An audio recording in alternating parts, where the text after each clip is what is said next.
Now let's say I want to choose the chatty. Now this is what it means. Be talkative and conversational. You can now change ChatGPT personality. Hello everyone, welcome to this channel. If you haven't subscribed to the channel, what are you waiting for? Please click the like button, subscribe, and let's get back into the video.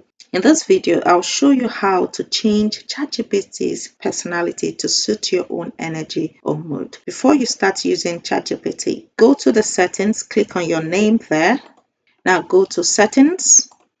Now you would see personalization. Click on personalization.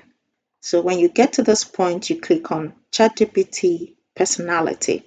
You will see currently here, it is on default. Now, when you click on the more arrow, you'll see the different AI personas. The first one here is cynic, which is critical and sarcastic. The second one is robot, efficient and blunt. The third here is listener, thoughtful and supportive. Now, this last one is nerd, exploratory and enthusiastic. You can choose anyone that matches your mood.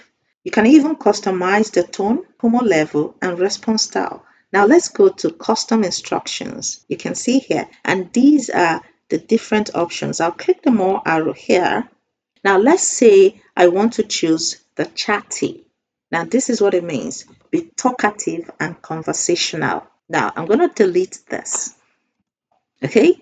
And let's choose encouraging, which is the tone that we want ChatGPT to use for its responses. Now, encouraging says use an encouraging tone. Okay? Now, let's try the Gen Z guys. Talk like a member of a Gen Z. Can you see? Now, when you choose the ChatGPT personality that you want, you come over here and click Save. Tell me in the comment section which ChatGPT personality are you choosing first. Now, click the like button, share the video to someone who might find this interesting. Subscribe to the channel. This really helps the channel to grow. Okay, now click the next video that appears to learn how to use ChatGPT productively. I'll see you in the next video.